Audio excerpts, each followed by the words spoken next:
S200 boosters प्रथम चरण का प्रज्वलन शुरू होगा। HPP open. We are 40 seconds away from T0. The viewers may watch out for the swing out of the cryo arms and the acoustic suppression system starts its operation. Real-time programs activated. VSPP open. Minus 25 seconds. Minus 20 seconds. Ignition arms down. Minus 15 seconds. 10, 9, 8, 7, 6, 5, 4, 3, 2, 1, 0. Both S200 motors ignited. LVM-3 M6 Bluebird Block 2 mission, a majestic liftoff. Normal. The rocket is beautifully searing through the bright Sriharikota sky. Plus 20 seconds. LVM-3 M6 rocket का सफलतापूर्ण उत्थापन द्वितीय प्रमोचन मंच से और अपनी उद्दिष्ट कक्षा की ओर बढ़ चला है। LVM-3 M6 रॉकेट दोनों ठोस नोदक वाले S200 बूस्टर्स प्रज्वलित हैं।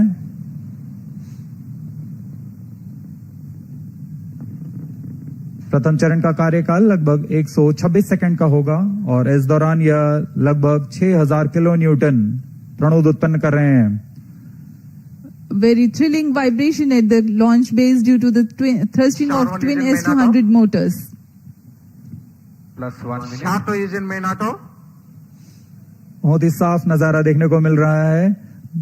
यहाँ उपस्थित लोगों को बहुत ही रोमांच का अनुभव हो रहा होगा। बहुत दूर तक हम इस यान को देख पा रहे हैं और मुमकिन है कि प्रथम चरण का प्रतिगमन भी देख सकेंगे। Each S200 motors generates 5,952 kilonewtons. Burn duration for present mission is 132.5 seconds.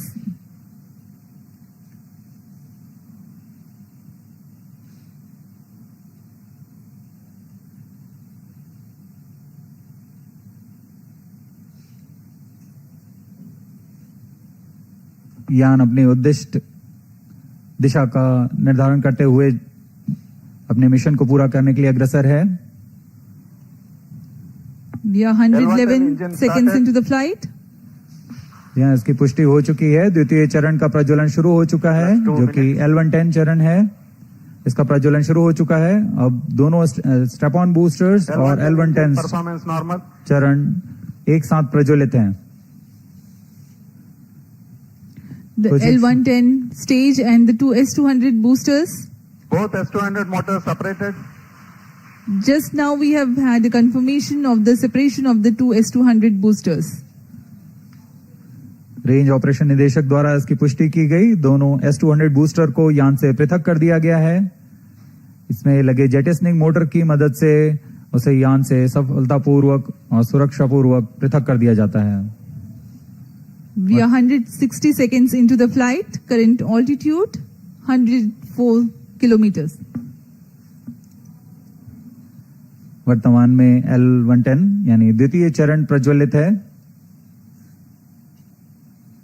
Payload fairing separated. Plus 3 minutes. Closed loop guidance initiated. यान से ऊष्मा कवच को पृथक कर दिया गया है। अब यान 123 किलोमीटर की ऊंचाई पर प्राप्त कर चुका है और वर्तमान में यान क्लोज लूप गाइडेंस के अंतर्गत स्वतः दिशा निर्धारण कर रहा है। The closed loop guidance has been initiated for LVM-3 launch vehicle. Hereafter, the rocket will use real-time data from onboard sensors to continuously correct its flight path. The payload fairing has been already jettisoned as the rocket has cleared the dense atmosphere. तरल नोदक पर आधारित यह चरण दो उच्च प्रणोद वाले विकास engine की मदद से कुल 1600 किलो न्यूटन का प्रणोद उत्पन्न करते हैं। इंजन की अधिकतम प्रभावी क्षमता प्राप्त करने के लिए ईंधन और ऑक्सीडाइजर का खास अनुपात मिलाकर यह प्राप्त किया जाता है। इस चरण का प्रज्वलन का लगभग 200 सेकंड का होगा। इस चरण में यान में लगे एक्सेलेरोमीटर और जायरोस की मदद से इंजन जिम्बल किया जाता है और यह क्लोज लूप गाइडेंस के अंतर्गत अपनी दिशा निर्धारण करता है। First stage performance normal.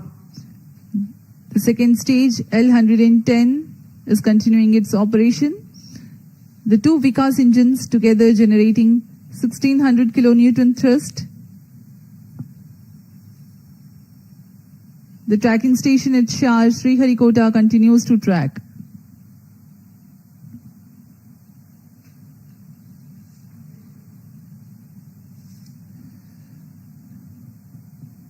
जी हाँ, यान पूर्णतः सामान्य निष्पादन करता हुआ अपेक्षित पथ का अनुकरण करता हुआ उद्दिष्ट मिशन की ओर बढ़ रहा है। Cryo stage authorization issued.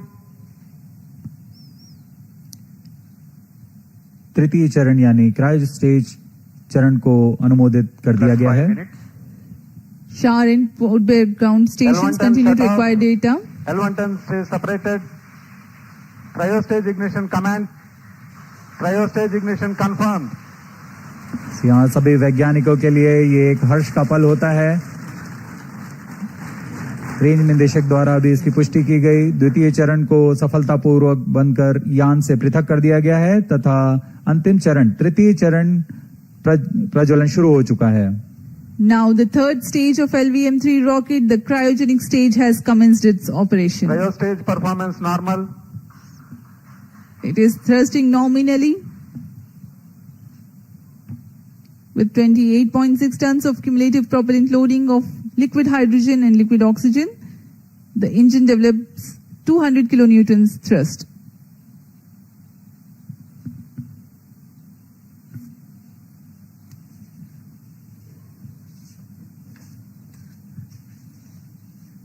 LVM-3 rocket के ऊपरी चरण जो कि क्रायोजेनिक अपर स्टेज कहलाता है, क्योंकि इसमें क्रायो ईंधन लिक्विड हाइड्रोजन तथा लिक्विड ऑक्सीजन का प्रयोग होता है।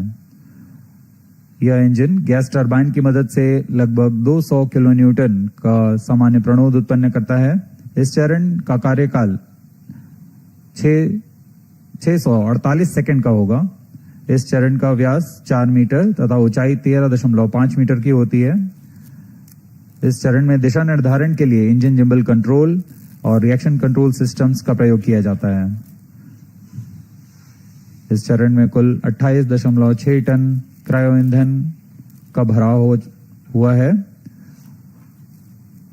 और यह अपनी उद्दिष्ट कक्षा की ओर